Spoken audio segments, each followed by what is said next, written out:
इस वक्त की बड़ी खबर आ रही है बिहार की राजधानी पटना से, जहां छात्रा की मौत के केस में बड़ी खबर आई है। छात्रा के साथ रेप की बात सामने आई है। सूत्रों से यह बड़ी जानकारी मिल रही है। पुलिस को सौंपी गई बायोलॉजिकल रिपोर्ट जिसमें रेप की बात सामने आई है। फॉरेंसिक टीम ने पुलिस को रिपोर्ट सौंपी है। सूत्रों से यह बड़ी जानकारी मिल रही है।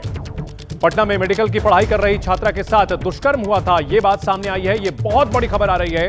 इस पूरे मामले को लेकर पटना पुलिस पर सवाल उठे थे, जिसकी ओर से रेप की बात को दरकिनार किया गया था।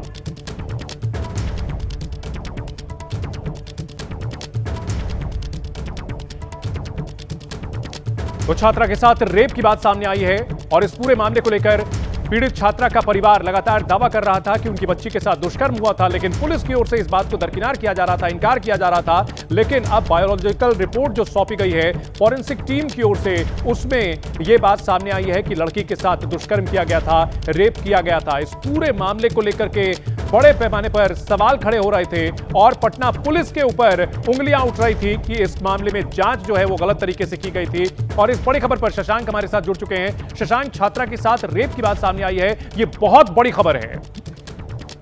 जी बिल्कुल, देखिए जो मृत छात्रा का मौत मामला है, इसमें जो सूत्रों से जानकारी मिल रही है कि फॉरेंसिक टीम ने बायोलॉजिकल रिपोर्ट जो है वो पुलिस को सौंप दी है। दुष्कर्म की जो है वो पुष्टि हुई है। इस रिपोर्ट के अनुसार छात्रा के अंडरगारमेंट से मेल स्पर्म की पुष्टि हुई है, यानी कि पोस्टमार्टम रिपोर्ट में सेक्सुअल हैरेसमेंट का जो है वो समर्थन किया गया है। अब पुलिस को ढूंढना है कि वो व्यक्ति कौन है जिसने इस घटना को अंजाम दिया है। आप याद रखिए कि शुरू में पुलिस कह रही थी कि ये आत्महत्या का मामला लग रहा है, लेकिन 14 तारीख को पीएमसीएच का पोस्टमार्टम रिपोर्ट आया जिसमें कहा गया था कि पहले साथ में चोट है, शरीर पर चोट के निशान है और यौन हिंसा से इनकार नहीं किया जा सकता। उसके बाद ये फॉरेंसिक रिपोर्ट जो है वो पुलिस को जो है सौंपी गई है, जिसमें मेल स्पर्म पाया गया है अंडरगारमेंट में, रेप की पुष्टि हुई है। सूत्रों के हवाले से इस वक्त की सबसे बड़ी खबर है। तो वो कौन दरिंदा है जिसने इस घटना को अंजाम दिया है, एक बड़ा सवाल जो है वो बना हुआ है। बिल्कुल, इस पूरे मामले को लेकर के अब ये पता लगाने की जरूरत है कि आखिरकार किसने था जो लड़की के साथ दुष्कर्म किया था, और इसके बाद अब पटना पुलिस पर भी कई सवाल खड़े हो रहे हैं। शशांक, बहुत शुक्रिया इस पूरी जानकारी के लिए। ओरिएंट बेल टाइल्स स्टूडियो से आप देख रहे हैं एबीपी न्यूज। नमस्कार, एबीपी न्यूज में आपका स्वागत है। आपके साथ मैं हूं चंदन सिंह। शंकराचार्य स्वामी अविमुक्तेश्वरानंद के धरने को आज 7 दिन हो चुके हैं। यह धरना कब खत्म होगा कुछ पता नहीं चल रहा। इस बीच स्वामी अविमुक्तेश्वरानंद और सीएम योगी आदित्यनाथ के बीच जुबानी टकराव बढ़ता जा रहा है। धर्मयुद्ध से शुरू हुई बात मुगलों तक जा पहुंची है। संगम के तट पर 2027 के चुनावी रण की एक त्रिवेणी बनती जा रही है। इस त्रिवेणी में संतों के बीच धर्मयुद्ध है, राजनीतिक युद्ध है और बीजेपी की आपसी खींचतान भी है। इस त्रिवेणी में 27 के सियासी उफान वाली लहरें भी उठनी शुरू हो गई हैं, क्योंकि अब यह विवाद सिर्फ धार्मिक नहीं रहा, बल्कि धर्म के पिच पर नेताओं की तरफ से 2027 के लिए हिंदू वोटों वाली बैटिंग हो रही है।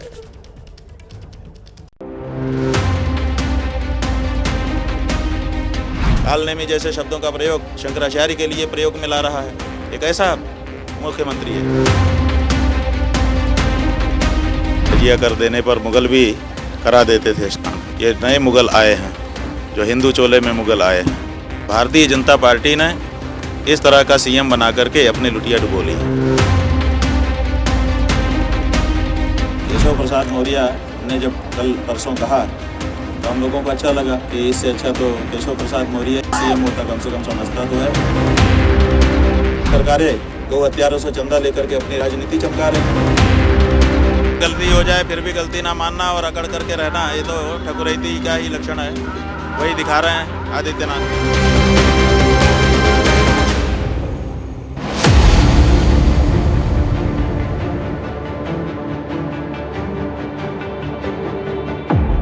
संगम की लहरें शांत हैं, लेकिन किनारे पर धर्मयुद्ध की गंगा उफन कर बह रही है।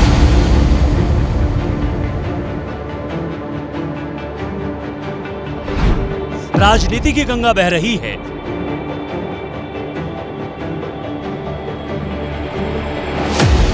आरोप प्रत्यारोप की गंगा बह रही है। जुबानी शब्द बाणों की गंगा बह रही है।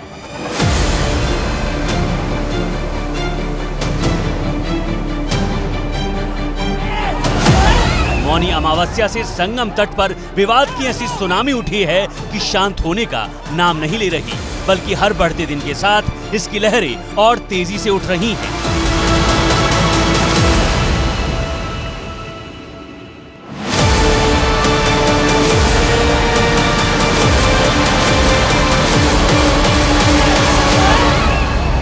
धर्म से शुरू हुई ये लड़ाई अब सीधे सीएम योगी आदित्यनाथ की कुर्सी तक आ गई है।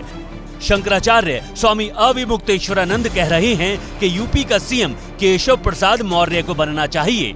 स्वामी अविमुक्तेश्वरानंद को केशव प्रसाद मौर्य से इतनी हमदर्दी इसलिए हो रही है क्योंकि स्वामी अविमुक्तेश्वरानंद के खिलाफ सीएम योगी का रुख सख्त है, जबकि केशव प्रसाद मौर्य के तेवर नरम हैं। किसी भी संत का भी अनादर हमारे यहाँ करने का वो नहीं है। अगर कोई ऐसा किया होगा जांच करके कार्रवाई करेंगे, लेकिन उनके जो भी ऐसा किया है उसकी जांच करके कार्रवाई करेंगे। लेकिन अभी पहला ये है, भगवान शंकराचार्य जी के चरणों में प्रार्थना करता हूँ वो अपना जो भी विरोध है उसको समाप्त करके संगम स्नान करके मिले। केशव प्रसाद मौर्य ने जब कल परसों कहा तो हम लोगों को अच्छा लगा, तो हमारे मुंह से निकला कि इससे अच्छा तो केशव प्रसाद मौर्य ही सीएम होता, कम से कम समझता तो है परिस्थितियों को और उनको जो गलती होगी उसको सुधारने के लिए सोचता तो है। ये तो गलती को भी सही बनाने के लिए काम करता है।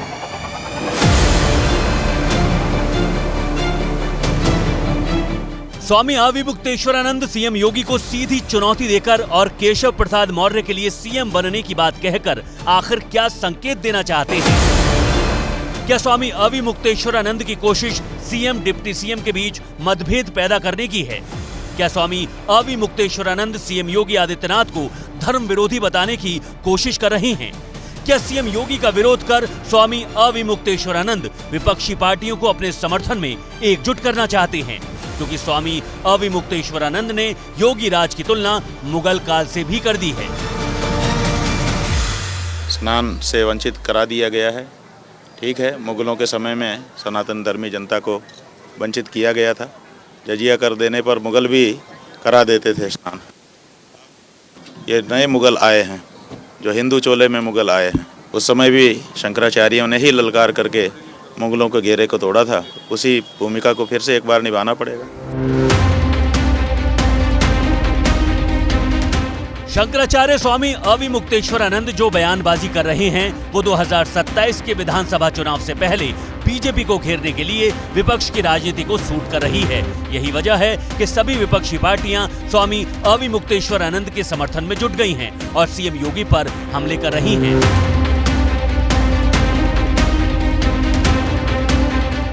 समाजवादी पार्टी के अध्यक्ष अखिलेश यादव ने सीएम योगी के कालनेमी वाले बयान पर प्रहार किया है। अगर कोई राष्ट्रीय स्वाभिमान को चुनौती देता है तो हमें खुल करके उसके सामने आकर के खड़ा हो जाना चाहिए। कोई धर्म के खिलाफ आचरण करता है, क्योंकि ऐसे तमाम कालनेमी होंगे जो धर्म की आड़ में सनातन धर्म को कमजोर करने की साजिश रच रहे होंगे। हमें उनसे सावधान होना होगा। शंकराचार्य स्नान नहीं कर पा रहे हैं। कालनेमी को याद करने वाले बताएं कि कलयुग के कालनेमी कौन है। कि कालनेमी ही काल बन करके इनके आएगा। कम से कम हमें खुशी इस बात की कि शंकराचार्य जी डटे हुए मैदान में और एक एक सनातनी उनके साथ है और उन्होंने कम से कम नकली सनातनों की पोल खोल दी। समाजवादी पार्टी के मुखिया अखिलेश यादव उत्तर प्रदेश का माहौल खराब करने पर लगे हैं और भारतीय जनता पार्टी आस्था और सभ्यता की पार्टी है। भारतीय जनता पार्टी संतों का सम्मान करती है। आप हस्तक्षेप कर रहे हो मठ में, आप हस्तक्षेप कर रहे हो धर्म में, आप सर्टिफिकेट बांट रहे हो कि साहब कौन सरकारी शंकराचार्य होगा। इनको वोट आप लोगों ने सबने दिया था। अब वो धर्म भी चलाना चाहते हैं, वो देश भी चलाना चाहते हैं, देश भी तबाह करना चाहते हैं, धर्म में भी हस्तक्षेप करके उसकी सारी परंपराओं को तबाह करना चाहते हैं। ये हम नहीं होने।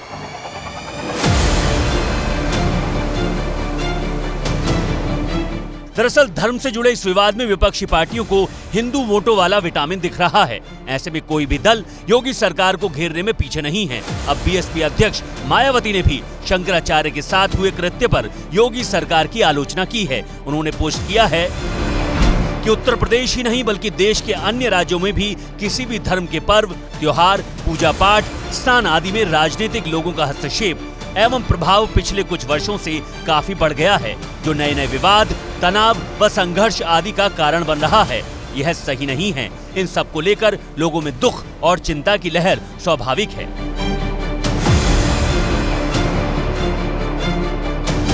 18 जनवरी को मौनी अमावस्या पर हुई घटना को लेकर अब तक समाजवादी पार्टी सबसे ज्यादा आक्रामक होकर योगी सरकार को घेर रही थी। अब कांग्रेस ने भी अपना विरोध तेज कर दिया है। समाजवादी पार्टी की तरह कांग्रेस भी पोस्टर वॉर में उतर आई है। लखनऊ में कांग्रेस दफ्तर के बाहर शंकराचार्य के समर्थन में पोस्टर लगाए गए। सामने की तस्वीर अगर आप देखिए तो ये मॉल एवेन्यू में उत्तर प्रदेश कांग्रेस पार्टी का दफ्तर है और इस कांग्रेस पार्टी के दफ्तर के बाद जो शरद शुक्ला हैं, प्रदेश उपाध्यक्ष हैं भारतीय युवा कांग्रेस के, उनके द्वारा ये पोस्टर लगाया गया जिसमें ऊपर लिखा है गुरोह अपमानम कृत्वा नरकम या अति दारुणम, यानी कि जो गुरु या वेदाचार्य का अपमान करता है वह भयानक नरक में गिरता है। जिस तरीके से शंकराचार्य के जो बटुक थे वो जो उनके साथ चल रहे थे, उनकी जिस तरीके से चुटिया खींची गई उसको दिखाया गया है और एक तरफ पुलिस उनकी चुटिया खींच रही है, जो बटुक हैं वो हाथ जोड़े हुए हैं।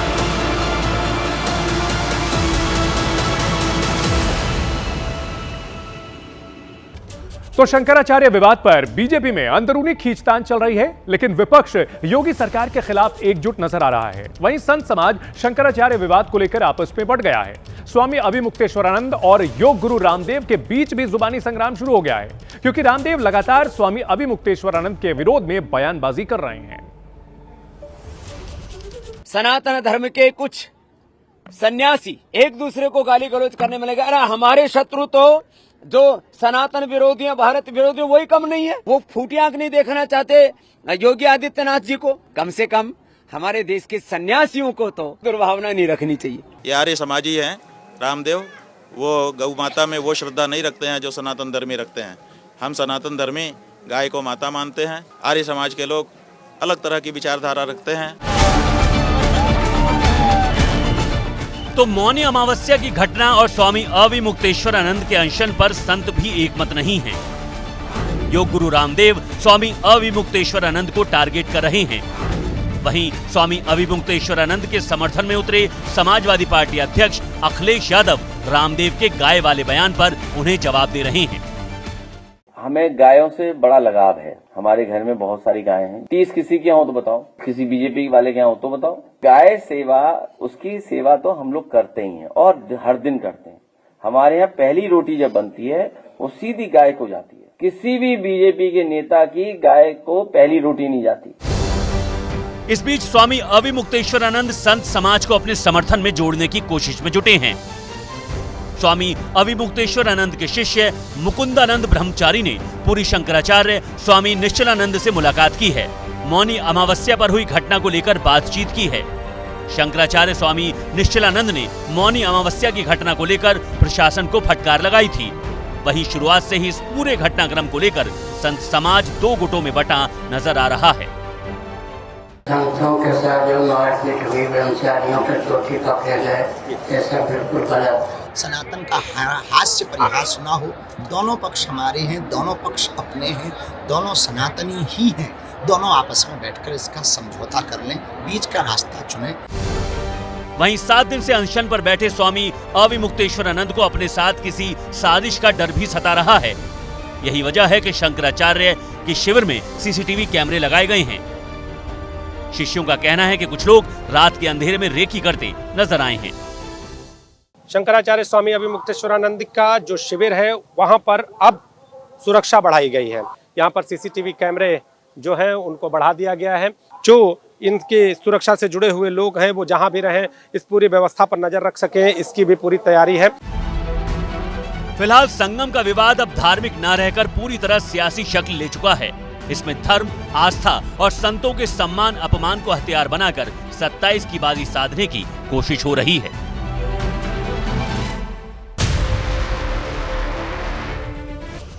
लखनऊ का केजीएमयू अस्पताल एक बार फिर विवादों में है। नए विवाद के केंद्र में केजीएमयू परिसर में मौजूद सालों पुरानी मज़ारें हैं। प्रशासन ने इन मज़ारों को अवैध बताकर तोड़ने का नोटिस चस्पा किया है। इस नोटिस पर हिंदू मुस्लिम वाला धार्मिक क्लेश शुरू हो गया है। मुस्लिम धर्मगुरु कह रहे हैं कि जानबूझकर मज़ारों, दरगाहों और मस्जिदों को टारगेट किया जा रहा है। सवाल यह भी है कि ये मज़ारें सालों पुरानी हैं, तो अब अचानक प्रशासन को इनके अवैध होने का सपना आखिर कहां से आया?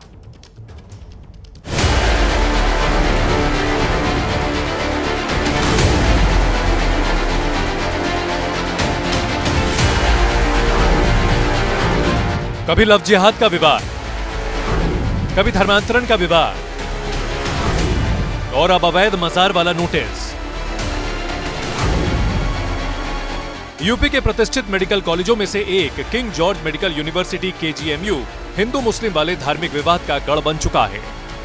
नया विवाद KGMU परिसर में बनी सालों पुरानी 5 मजारों को लेकर शुरू हुआ है। प्रशासन ने 5 मजारों पर अवैध का नोटिस लगाकर तोड़ने का निर्देश दिया है।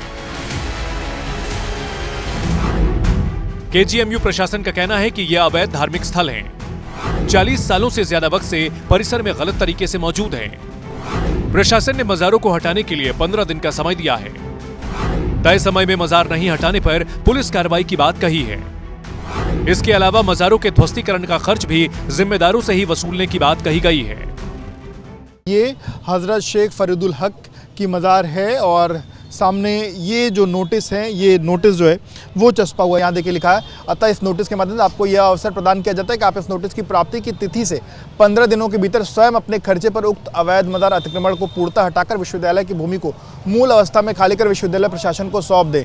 और इसके अलावा अगर ऐसा नहीं होता है तो प्रशासन जो है वो खुद आकर के इसको तोड़ेगा। नवाबी ज़मीन है, ये मेरे गाड़ी नहीं है, ये नवाब को दिया है मेरे गाड़ी को। इन मजारों को हटाने के बारे में बीजेपी नेता अभिजात मिश्रा ने सीएम योगी आदित्यनाथ को खत लिखा था।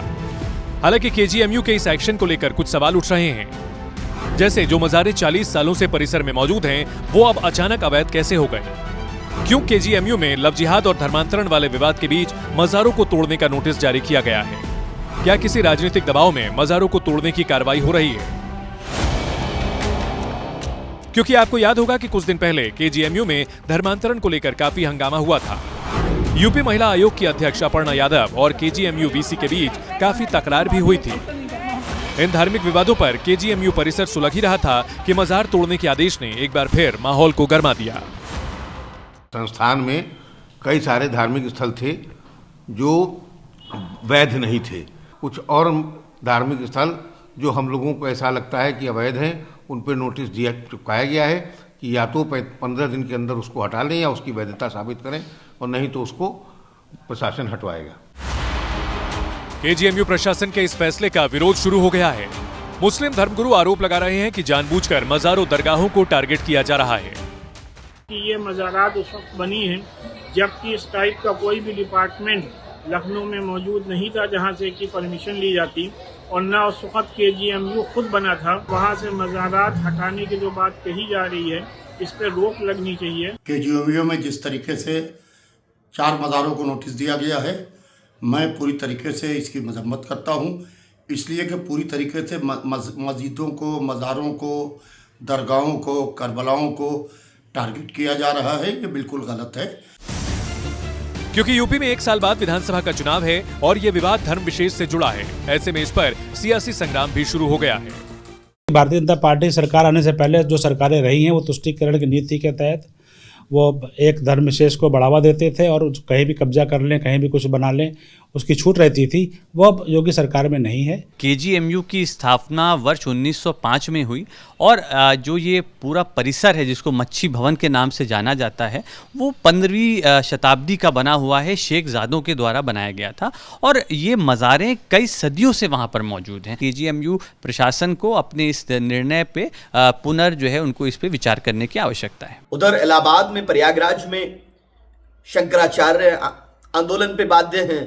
यहाँ पर सरकारें मजार तोड़ने का कार्य कर रही हैं। कुछ धार्मिक कार्य भी करिए, सब कुछ अधर्मी कीजिएगा आप। फिलहाल सवाल यही है कि एक सरकारी संस्थान को धार्मिक विवाद का अड्डा बनाने की कोशिश कौन कर रहा है? वो कौन है जो कभी लव जिहाद, कभी धर्मांतरण और कभी अवैध मजार का जिन्न बाहर निकालकर मेडिकल कॉलेज का माहौल बिगाड़ रहा है?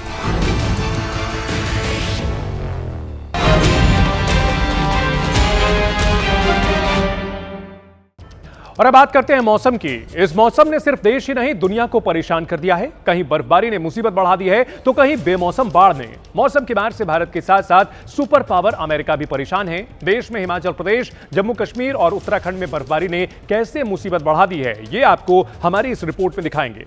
वहीं सरहद पार पाकिस्तान में बर्फबारी का कहर दिखाएंगे। साथ ही सुपर पावर अमेरिका कैसे सफेद आफत के सामने नतमस्तक है, इस रिपोर्ट में आप देखिए।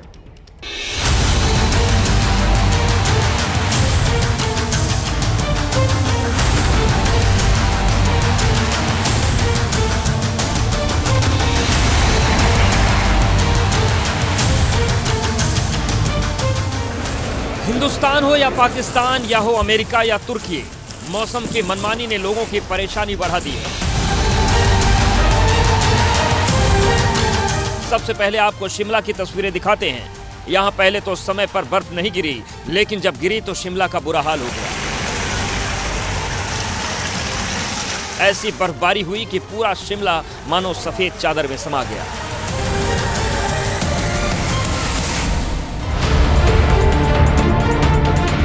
दिक्कत तब होने लगी जब पर्यटकों के हुजूम ने शिमला का रुख किया। 12 सेकंड का ये वीडियो देखिए।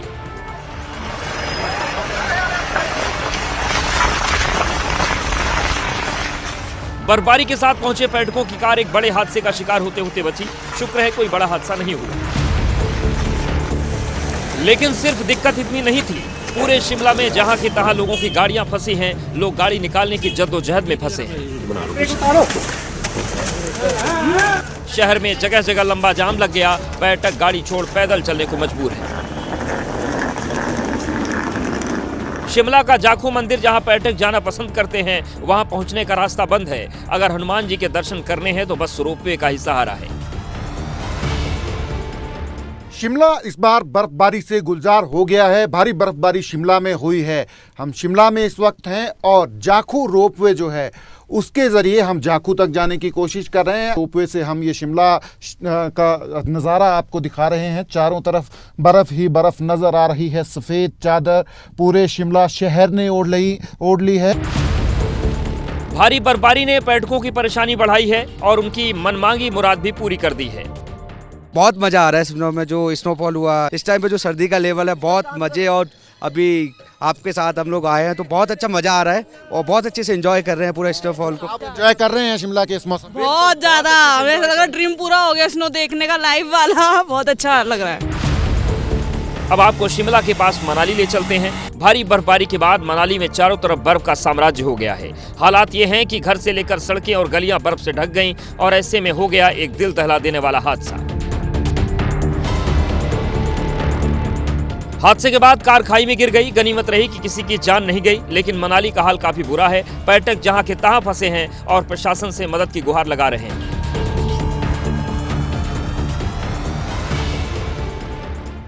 लोग परेशान हो रहे हैं। यहाँ पे ना पानी है पीने के लिए, ना वॉशरूम जा पा रहे हैं, कुछ भी नहीं है। ऑलमोस्ट 24 घंटे हो गए, बर्फ की वजह से ही बर्फ फंसे पड़े हैं। बर्फबारी से बर्बादी की तस्वीरें सिर्फ हिंदुस्तान से नहीं है। सरहद पार पाकिस्तान में भी बर्फ ने आतंक मचा रखा है। खैबर पख्तूनख्वा में बर्फीले तूफान ने अचानक कहर बरपा दिया।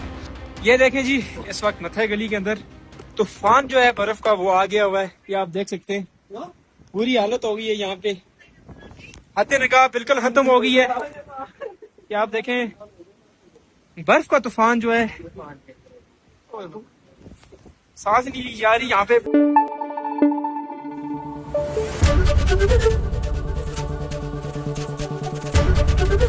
ABP न्यूज आपको रखे आगे।